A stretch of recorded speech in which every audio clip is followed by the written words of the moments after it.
Hello students, welcome to class 8th. Today we will discuss about cubes and cube roots. Okay. So इसमें जो basic terms है पहले मैं वो आपको बताऊंगी कि क्यूब्स एंड क्यूब रूट में आपके पास आपको क्या चीज़ें पता होनी बहुत ज़रूरी है और क्यूब्स और क्यूब रूट्स क्या होते हैं आपके पास। तो फर्स्ट आज के हम वीडियो में यही डिस्कस करेंगे, इसका इंट्रोडक्शन है ये। बेसिकली आपके पास जो ऑब्जेक्टिव टाइप क्वेश्चंस होते हैं आपको ये सारी बेसिक चीज़ें क्यूब्स एंड क्यूब रूट के बारे में पता होनी चाहिए।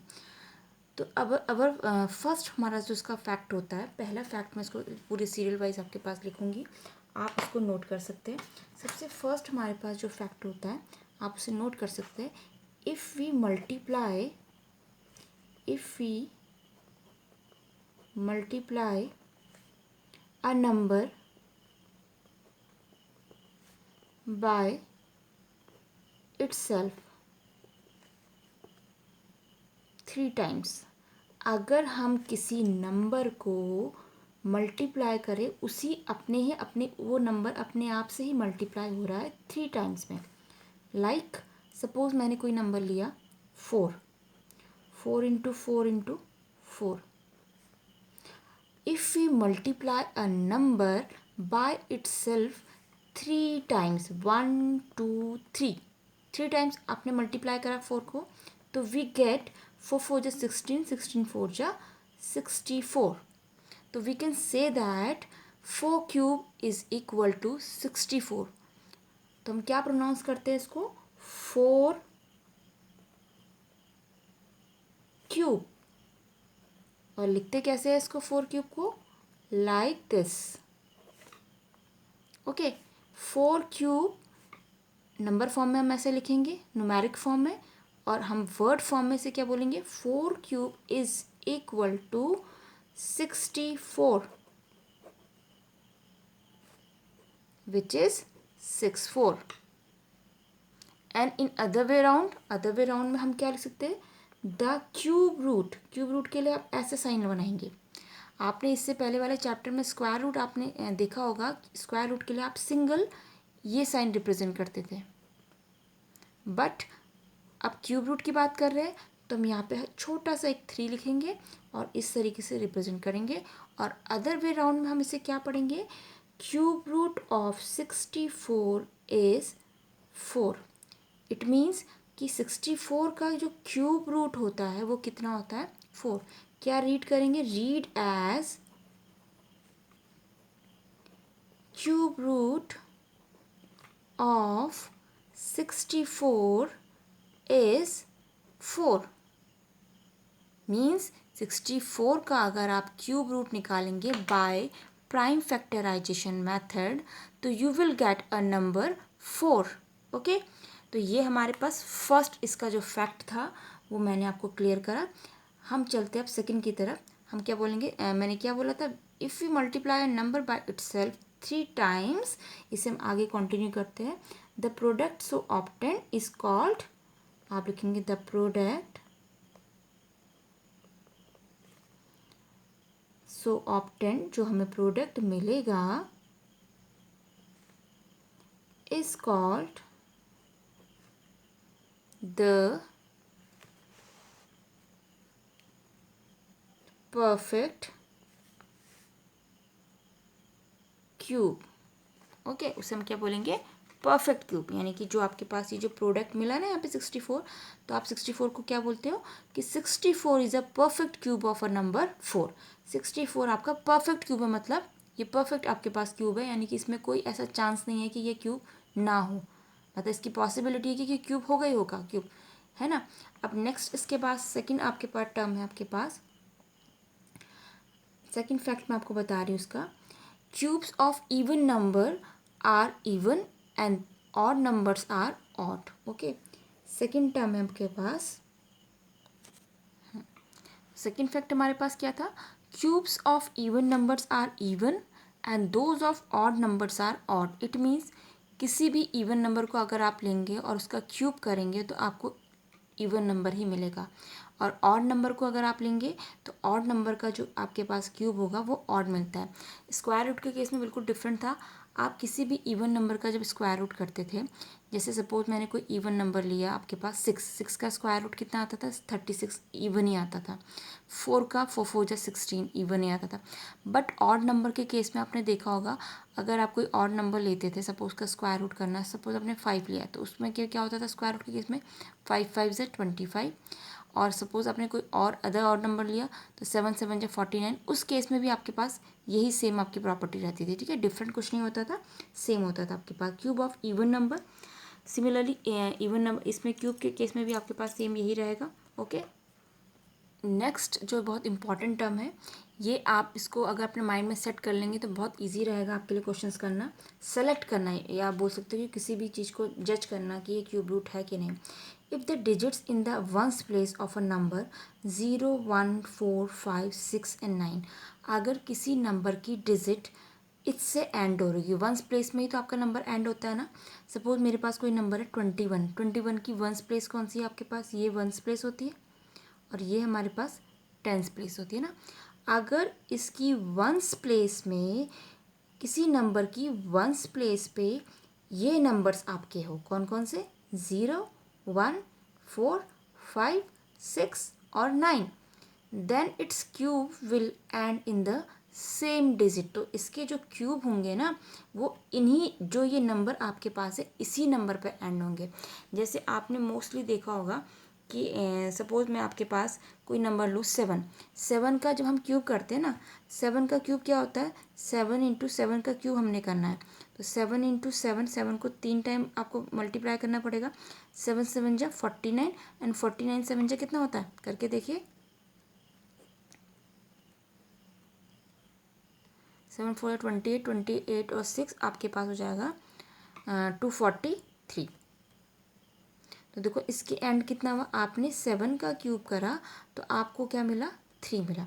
तो मैंने आपको बोला if the digit in the ones place, अगर किसी डिजिट नंबर की डिजिट की वंस प्लेस आपके पास ये नंबर्स हो उसकी वंस प्लेस में, तो उन नंबर्स का क्यूब निकालने में जो एंड डिजिट होगी आपके पास यही आएंगी। जैसे सपोज मैंने 100 लिया, 100 का मैं अगर क्यूब निकालती हूँ, उसकी वंस प्लेस क्या है? 0, तो यानी कि जो भी इसका क्यूब आएगा, मैंने अभी फाइंड आउट नहीं करा, जो भी आएगा उसकी एंड प्लेस 0 ही होगा। अब अगर कोई 1 वाला कोई आप कोई नंबर ले ली, सपोज मैंने लिया 11, मैंने नंबर लिया 11, आपको दिख रहा है इसकी वंस प्लेस क्या है? 1। तो इट मीन्स ये पक्की बात है कि आप जब इसका क्यूब निकालेंगे, यानी कि इस 11 का जब क्यूब निकालेंगे आप इस तरीके से, तो जो आपको आंसर मिलेगा ना, यहाँ पे जो आंसर आएगा उसकी जो आपके पास लास्ट डिजिट होगी, यानी कि उसकी भी जो वंस प्लेस होगी वो 1 ही इसकी जो एंड प्लेस यानी कि वंस प्लेस है उसी पे एंड होगी। 11 इंटू 11 121 होता है, 121 11 जो आप करके देखिए, आपको जो भी आंसर मिलेगा ना वो भी एंड आपका 1 से ही हो रहा होगा। सिमिलरली आप कोई 5 वाला नंबर उठा के देखिए, सपोज मैंने 25 नंबर लिया, 25 की वंस प्लेस कितनी है आपके पास? 5। 25 का आप क्यूब करिए, यानी कि इसको 3 बार मल्टीप्लाई करेंगे, तो जो भी आपको यहाँ पे आंसर मिलेगा उसका भी आपका एंडिंग नंबर 5 ही होगा। तो ये कुछ पर्टिकुलर नंबर है, आपसे अगर एग्ज़ाम में इन नंबर, ये अगर आपके पास सपोज मैंने क्वेश्चन दे दिया ऑब्जेक्टिव में, आपको 4 5 नंबर मैंने इकट्ठे आपको दे दिए, और मैंने आपसे बोला किस नंबर की वंस प्लेस में, वंस प्लेस आपसे ये बोला कि किस नंबर का क्यूब निकालने पर उसकी वंस प्लेस चेंज नहीं होती, मतलब वो ही रहती है। तो आपको ये नंबर याद होने चाहिए माइंड में, 0 1 4 5 6 एंड 9 में कितने ही लार्जेस्ट नंबर, सपोज मैंने आपको कोई बहुत ग्रेटेस्ट नंबर दे दिया 4 5 3 एंड 6, ये नंबर दे दिया, इसका आपने क्यूब करना, तो पहले तो इसका क्यूब करने को कभी भी नहीं आएगा, है ना। इसका क्यूब रूट निकालने को आ सकता है, बट इस नंबर का क्यूब करो, इट मीन इसको 3 बार मल्टीप्लाई करो, ऐसा क्वेश्चन कभी भी नहीं आता। बट आपको एक इन जनरल पता होना चाहिए कि इसकी मेरी एंड डिजिट 6 है। तो अगर मैंने आपसे यहाँ पे क्वेश्चन थोड़ा चेंज करके पूछा, मैंने आपसे ये नहीं पूछा कि इसका क्यूब कितना आएगा, मैंने आपसे यहाँ पे क्वेश्चन पुट करा कि इसका क्यूब करने पे इसकी वंस प्लेस पे कौन सा नंबर आएगा, तो आप डायरेक्टली बोलेंगे कि ये वंस प्लेस आपको 6 शो कर रही है, तो 6 शो करते हैं, तो इस फैक्ट के अकॉर्डिंग अगर आपके पास नंबर, किसी भी नंबर की वंस प्लेस में 6 होता है, वंस प्लेस बोलिए या बोलिए आखिरी नंबर, लास्ट नंबर आपके पास ये नंबर्स होते हैं, तो उसकी जो आपके पास उसका क्यूब जो आएगा उसकी भी जो वंस प्लेस होगी यानी कि उसका भी जो लास्ट नंबर होगा वो 6 पे ही ख़त्म होगा। ओके, तो ये हमारे पास कुछ फैक्ट थे इम्पॉर्टेंट, जो इम्पॉर्टेंट थे वो मैंने आपको बताया, जो यूज़फुल है। ठीक है, अदरवाइज़ इसके बहुत सारे फैक्ट हैं ऐसे। और सपोज़ हमारे पास एक और, मैं आपको मैंने सिंबल तो मैंने सिंबॉलिक तो रिप्रेजेंटेशन आपको बता दिया, इसका सिंबॉलिक रिप्रेजेंटेशन इस तरीके से होता है। आप इस तरीके से यहाँ पे 3 लिखेंगे। ओके, अब हम यहाँ पे एक एग्जांपल करेंगे, उसके थ्रू में ज़्यादा क्लियर हो जाएगा अच्छे से। मैंने आपसे बोला इस 500 इज़ अ परफेक्ट क्यूब। क्या 500 आपके पास परफेक्ट क्यूब होगा या नहीं?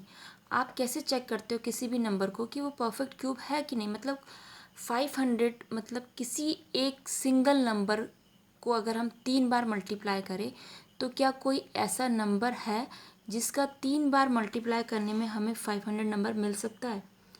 तो देखो ये अभी हमारी थिंकिंग में है कि ऐसा कोई नंबर हो सकता है, हमें पता नहीं है ना कि होगा। तो उसके लिए क्या करते हैं, हम इसके प्राइम फैक्टर करते हैं। इस 500 के हम प्राइम फैक्टर करेंगे। तो कैसे करेंगे?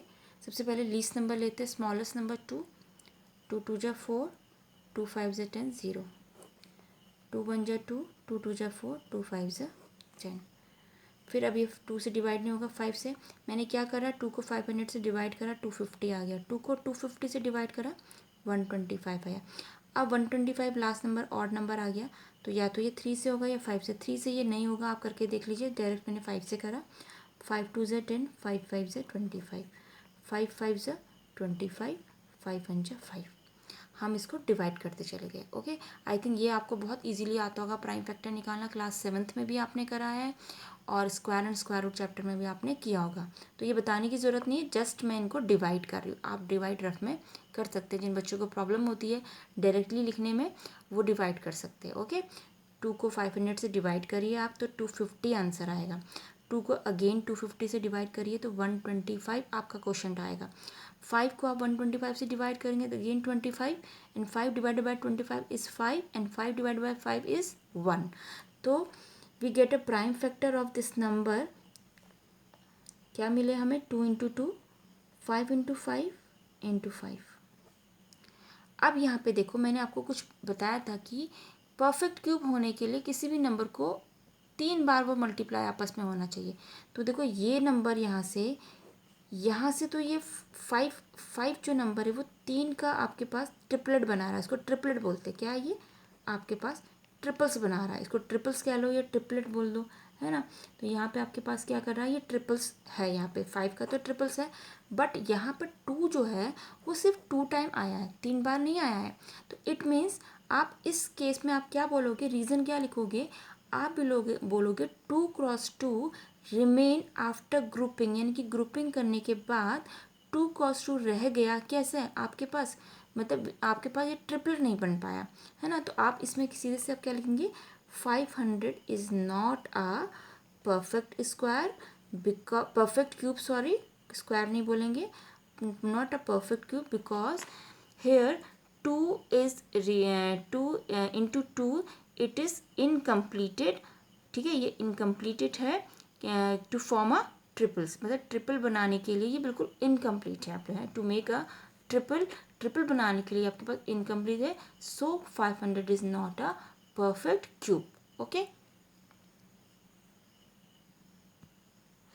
तो ये हमारा एक एग्जाम्पल था। अब हम इसकी थोड़ी एक्सरसाइज की तरफ चलेंगे। ठीक है, 7.1 एक्सरसाइज है क्लास 8 में एनसीईआरटी की। उसके लिए मैं नेक्स्ट वीडियो में उसे बताऊंगी। ये मेरा इंट्रोडक्शन था क्यूब्स एंड क्यूब रूट का। अब हम एक्सरसाइज की तरफ चलते हैं। ठीक है, और अगर आपको ये वीडियो पसंद आई है तो इसको आप लाइक एंड सब्सक्राइब ज़रूर कर दीजिएगा। Thank you.